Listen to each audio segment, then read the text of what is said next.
আমি সাথী, তোমরা দেখছো সাথীর লাইফস্টাইল। তো সবাই কেমন আছো? আশা করি অনেক ভালো আছো। আজকে তোমাদের সাথে শেয়ার করবো আমার রুম ট্যুর।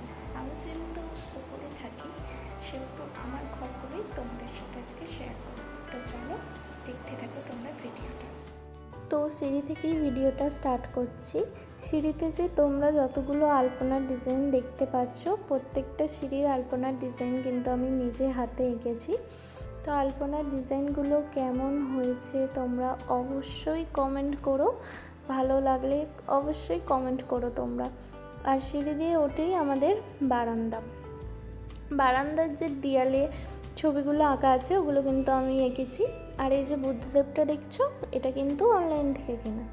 আর এই কাঁচের ডিজাইনটাও কিন্তু অনলাইন থেকে কেনা। আর এই সাইডের দেয়ালে যে আঁকাটা আছে পাখি উঠছে, এটাও কিন্তু আমি নিজে হাতেই এঁকেছি। আর এদিকে সোজা হচ্ছে আমাদের রান্নাঘর আর বাথরুম। আর ক্যামেরাটা ধরে দিচ্ছে তো আমাদের দাদা হয়। আর এদিকে হচ্ছে আমাদের রুম। এবার রুমে ঢুকেই আমি একটু হচ্ছি, তো যাই হোক, এই যে আমাদের খাট, এগুলো সব। আর এই যে ডিএলই স্টিকারটা দেখতে পাচ্ছ, এটাও কিন্তু অনলাইন থেকে কেনা। খাটের উপর একটি ছোট্ট টেডি।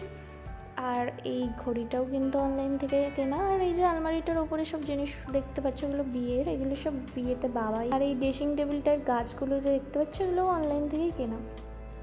আর এই দিকে সোজা আছে একটা স্ট্যান্ড ফ্যান আর একটা টেবিলে আছে একটা ল্যাম্প সেট আছে গণেশজির, আর দুটো ফটো ফ্রেম আছে, যেটায় আমি আর ও একটা আছি, আর আমার মা বাবা দাদা ও আর আমি একটাই আছি। আর ছোটো ছোটো মুরগি ছানা। আর যে মূর্তিটা দেখতে পাচ্ছ, এটা যে আমরা মুম্বাইতে থাকি সেখানকার শিবাজি মহারাজকার মূর্তি। আর এখানে পুতুল রাধাকৃষ্ণর ফটো ফ্রেম, ছোটো রাধাকৃষ্ণ আর একটা গোলাপ ফুল। এই দেখো আমাদের লাগেজ গুছানোও হয়ে গেছে, কিন্তু আমরা মুম্বাইতে আবার চলে যাব বলে। আর এই সাইডে একটা আল্লা আছে। আর দেখো, বাড়িতে থাকেই বা কদিন, তোমাদের দাদাভাই যেহেতু চাকরি করে সেই সূত্রে মুম্বাইতে থাকতে হয়। এসে আবার এতগুলো জিনিসপত্র গুছানো, আবার সেই যাওয়ার আগের দিন সব কিছু আলমারিতে রেখে যেতে হয়। রেখে না গেলে জিনিসগুলো পুরো ধুলো পড়ে যাবে। আর প্রতিদিন তো করা সম্ভব নয় পরিষ্কার করা, তাই জন্য এখনও অনেক কিছু জিনিসপত্র আছে, সেগুলো কিন্তু এখনও সাজানো হয়নি। এবারে এসে অনেক জায়গায় ঘুরছি, সেই জন্য টাইম হয়নি। আর এই যে ট্রফিগুলো দেখতে পাচ্ছ, এগুলো তোমার দাদা ভাইয়েরই। এখানে আসার পর থেকে অনেক এদিক ওদিক যাচ্ছি, তো এই যে কিউট একটা পাখি, এটাও কিন্তু অনলাইন থেকে কেনা। আর এই যে আমাদের কিচেনে কিন্তু এখন কিচ্ছু নেই, কারণ আমাদের নিজেতে রান্নাঘর আছে, তো ওখানে এই রান্নাঘরটা এমনিই পড়ে থাকে। নিচে যেগুলো রান্না করা হয়, এটা আবার এখন কেন ইউজ করব, সেই জন্য এটা এখন কিছু করা হয়নি। আর দুতলায় যে রুম, কিচেন, ওয়াশরুম আছে সেগুলো তোমাদের সাথে শেয়ার করলাম।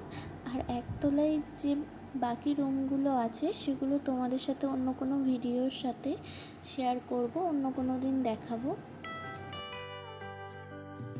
এই যে সোজা একটা বেসিন দেখতে পাচ্ছ, এটাও কিন্তু আমার পছন্দেই কেনা। আর প্রত্যেকটা ঘরের কালার রং থেকে সবই কিন্তু আমার পছন্দের কালারে করা।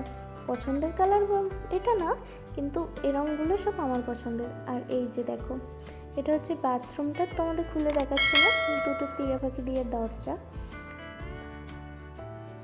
আর এই যে আয়নার সামনে দাঁড়িয়ে কে একটু, যেমন আমি করি, আয়নার সামনে দাঁড়ালেই এরম করতে শুরু করে দিয়ে, যে আয়না দিয়ে দেখা যাচ্ছিলো এই আঁকাটা, এটাও কিন্তু আমি করেছি নিজের হাতে। তো যেটুকু করতে পেরেছি, দেয়ালের আঁকা থেকে সিঁড়ির আলপনার ডিজাইন থেকে সব কিছু চেষ্টা করেছি, নিজের মতন করে করার চেষ্টা করেছি। আর এই সাইডে হচ্ছে সিঁড়ি। তো ছাদে আর যাচ্ছি না, আমার তো একদম ভালো লাগে না ছাদে যেতে। যখন যাব তোমাদের অবশ্যই দেখাবো। তো কেমন লাগলো ভিডিওটা তোমরা অবশ্যই কমেন্ট করো, ভালো লাগলে লাইক, কমেন্ট, শেয়ার, আর আমার চ্যানেলটিকে সাবস্ক্রাইব করতে ভুলবে না। তো ভালো থাকবেন, সুস্থ থাকবেন। আজকের মতন টাটা।